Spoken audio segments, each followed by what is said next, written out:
Eh oui, de retour, on est avec notre cher consultant. Ça a été bien les vacances? Oui, très bien. Parce que c'est votre retour. C'est ça. Alors aujourd'hui, on parle de comment développer un esprit d'équipe au sein de la famille. La famille, c'est déjà constitué de plusieurs membres, c'est ça? Tout à fait, oui. Donc on pourrait dire de facto, c'est une équipe? C'est une équipe, mais une équipe, ce n'est pas d'abord avoir des personnes ensemble. On peut avoir un groupe, mais sans que ce soit une équipe. Très bien. Donc, bien sûr, une équipe, c'est un ensemble de personnes, mais qui partagent la même vision et qui, on va dire, partagent aussi les mêmes valeurs. Donc, c'est à partir de ce moment-là que ça devient une équipe.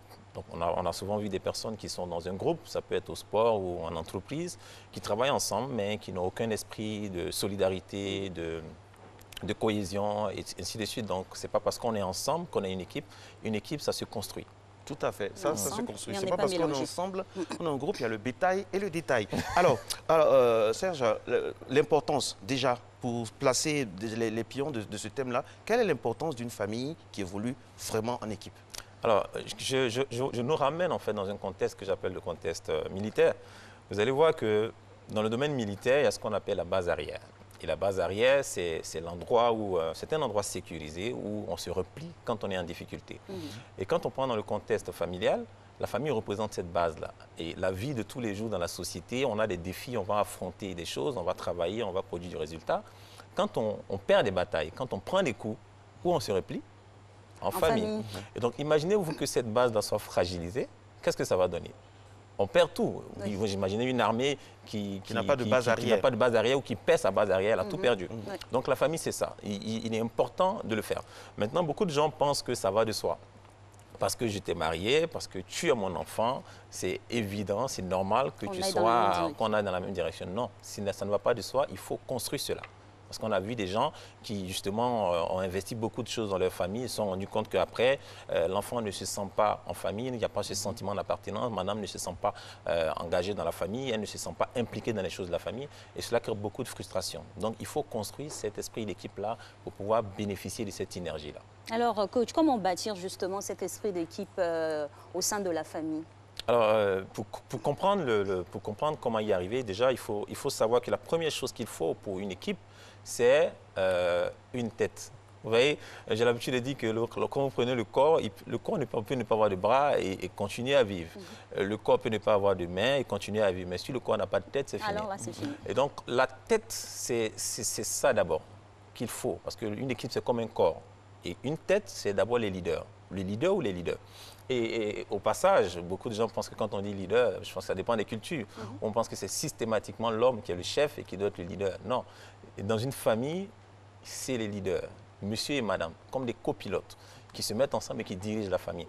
Donc c'est d'abord établir des leaders. Ça commence par là. S'il n'y a pas de leader, il ne peut pas avoir d'équipe. Vous ne verrez jamais une équipe sans leader. Aucune armée sans général, ça n'existe pas. Aucune équipe sans coach ou sans entraîneur, ça n'existe pas. Aucun État sans chef d'État ou aucun royaume, ça n'existe pas. Donc, il faut d'abord un leader. Ça commence là. S'il n'y a pas de leader, il ne peut pas avoir d'équipe. Très souvent, moi j'ai l'habitude de dire que la plupart des problèmes que nous rencontrons dans la vie de tous les jours, c'est d'abord un problème de leadership. Quand dans une équipe de football, ça ne va pas, qui on cherche à remplacer? L'entraîneur. Quand dans un État, ça ne va pas, qui on cherche à remplacer? Le président. Voilà. Donc, c'est d'abord un problème de leadership. Donc, s'il n'y a pas de leader, il ne peut pas avoir d'équipe. Ça commence là d'abord. Il faut établir des leaders. Et les leaders doivent, naturellement, se prendre en charge. Je n'ai pas envie de dire s'auto-proclamer, mais ils doivent comprendre que c'est eux les leaders. Et ça, c'est les parents. Donc, ça peut ne pas être les parents biologiques, mais dans la famille, ceux qui ont la charge, la responsabilité de la famille. Donc, ça peut être des personnes qui ont adopté des enfants, ça peut arriver. Ou alors, je peux aller plus loin, on peut prendre même des enfants qui ne sont pas nos enfants biologiques, des membres de la famille, neveux, cousins, nièces et autres.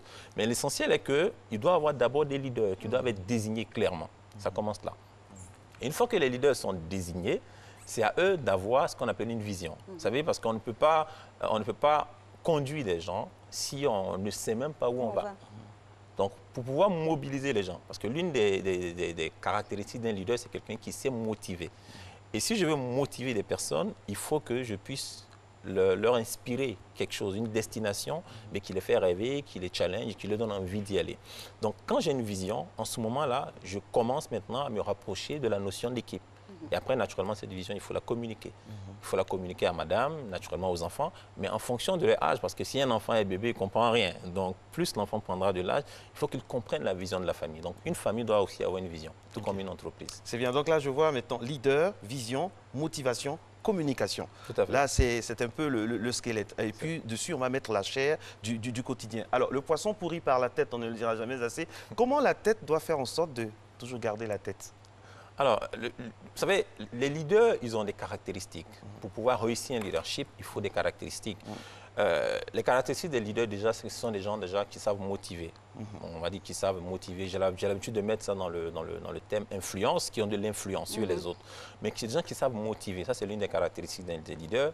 Deuxième chose que les leaders savent faire, ils savent défendre le troupe. Si vous êtes le genre de personne à fuir quand il y a des problèmes, vous n'êtes pas un leader.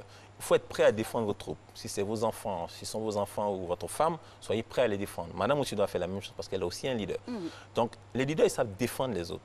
Les leaders, ils savent recadrer. Parce que quand on est dans un groupe, il peut y avoir parfois des déviations. Et ça arrive avec les enfants. Et un leader qui n'a pas suffisamment de consistance pour pouvoir dire non, ça, ce n'est pas la bonne voie. Et ça va mettre stop aux déviations, ce n'est pas un leader. Donc, ils doivent savoir motiver. Ils doivent savoir défendre et ils doivent savoir recadrer.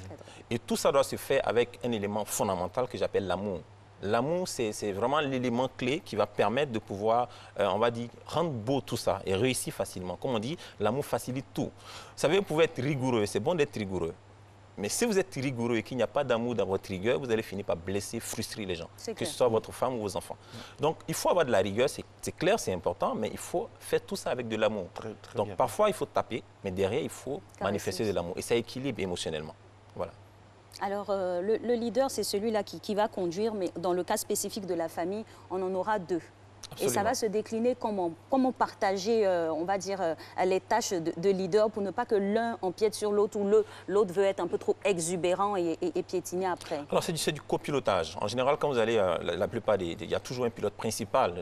C'est là justement qu'on va faire la part belle à l'homme, qui est plus outillé, qui est plus fort, on va dire, socialement et même culturellement, on l'accepte, donc ça passe. Donc, l'homme peut justement jouer ce rôle de pilote principal, mais la femme est le copilote. Donc, ils sont ensemble. Et justement, pendant que l'homme est en train de diriger, eh bien, c'est clair qu'à un moment donné, il va bénéficier de l'assistance de la femme, qui sera là pour donner son point de vue, il va prendre les avis de la femme, il va l'écouter, avant de prendre des décisions, il va consulter madame. Ensemble, ils vont pouvoir piloter naturellement ce navire-là. Voilà. C'est un exercice qui demande beaucoup d'humilité, parce que tout ce qui se fait en équipe demande beaucoup d'humilité, beaucoup de renoncement de soi, pour laisser l'autre intervenir et vice-versa. Ça, c'est très important. Ça m'amène à la question suivante. Quelles sont les âmes psychiques du leader? Alors, les âmes psychologiques, qu'est-ce que vous voulez dire? Qu'est-ce que le leader doit avoir comme, comme armure au niveau psychologique pour savoir appréhender chaque situation, pour savoir que là, je laisse... Parce que c'est un savant dosage. C'est un savant dosage qu'on doit faire. Absolument. À quel moment je fais intervenir l'enfant, à quel moment je fais intervenir madame, à quel moment je consulte. C'est vraiment un saupoudrage de gauche à droite. Et ça, ça demande des qualités psychologiques. Absolument. Vous savez, il y a plusieurs types de leadership. Et il y a des types de leadership qui s'adaptent en fonction des situations. Il y a ce qu'on appelle le leadership directif, il y a ce qu'on appelle le leadership autoritaire, participatif ou autre. Mais tout ça, il faut savoir manier ça en fonction des circonstances. Et quelle qualité le leader doit avoir? Moi, j'ai dit la première chose que le leader doit avoir comme qualité personnelle, c'est le charisme. Vous savez, un leader, il doit être ce genre de personne-là qui est capable de communiquer même sans parler.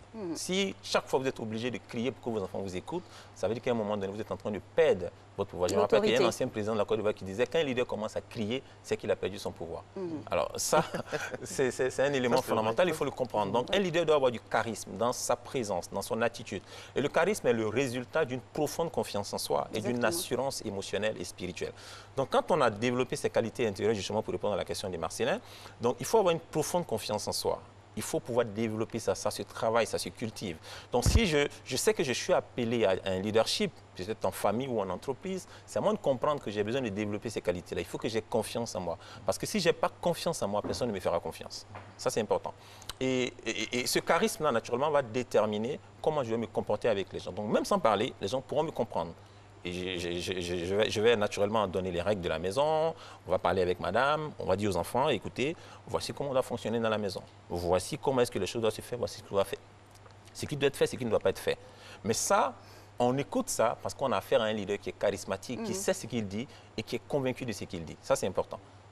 Alors, coach, de tout ce que le leader doit incarner, il ne faut pas oublier aussi que le leader n'est pas fait d'acier. Il peut tomber, il peut trébucher. Alors là, qui le recadre? Comment il revient dans l'arène? Justement, il y a le copilote qui est là. Madame, qui justement est un autre leader, qui aussi peut motiver monsieur, qui aussi peut défendre monsieur, qui aussi peut recadrer monsieur. Sous d'autres cieux, on a des enfants qui sont très impliqués, qui réussissent des fois aussi à ramener les leaders Absolument. On peut affirmés être enfant, sur les justement, rails. ça c'est un autre élément assez subtil, mais on peut être enfant et être un leader dans la famille. On a déjà vu ça dans des familles où c'est l'enfant qui est le leader, c'est lui qu'on écoute, c'est lui qui mène le bateau. Ça arrive. Mais de prime abord, c'est pas d'abord ça. Et ça, c'est des choses qui viennent après. Et ça, c'est quand les leaders principaux ont échoué, qui naturellement on aura besoin. Est-ce qu'on devrait parler d'échec? Parce que bon, ce sont des hommes aussi, ils peuvent faillir. Alors, ou trébucher. l'échec, ça arrive, bien sûr. L'échec, c'est juste un accident de parcours. L'échec n'est pas définitif. Donc, quand on dit échouer, tout dépend de ce qu'on en fait. On peut échouer de façon momentanée, mais après, si on est capable de se relever, c'est bon. Mais si on reste là, ben, on a échoué. À la vérité, ce que vous dites, moi, m'envoie à notre société africaine. Dans tout ce que vous dites là, quand je ferme les yeux, je vois la société africaine, je vois qu'on a tout ça dedans. On a tout ça dedans, ça veut dire qu'on a des fondamentaux sur lesquels s'appuyer sociologiquement pour réussir une bonne famille d'équipe. Le papa qui revient du champ, qui est là, qui est accueilli, quand ça chauffe, il va dans le noir, entre guillemets, voir madame, voir maman pour lui parler, la nuit, pas de conseil. Il y a tous ces trucs-là qui font qu'en Afrique... Je suis parfaitement d'accord avec vous. Et il ne faut pas penser que notre culture, notre tradition n'a pas de valeur. Moi, je suis personnellement séduit par une valeur que je trouve chez nos amis du Nord. Moi, j'ai grandi dans un quartier qu'on appelle l'Inkati Dioula, à Treichville précisément, et j'ai grandi avec eux, ceux-là. Et l'une des choses qu'ils faisaient, c'est qu'ils mangeaient très souvent ensemble. Et ce que ça construisait en eux comme valeur, c'est que le fait de manger ensemble leur donnait cet élan de solidarité. Évoluer ensemble. On mange ensemble, on évolue ensemble. Et donc, il y avait ce sens du partage là. Et naturellement, quand on a grandi, on s'est rendu compte qu'entre eux, il y avait plus de solidarité que chez nous.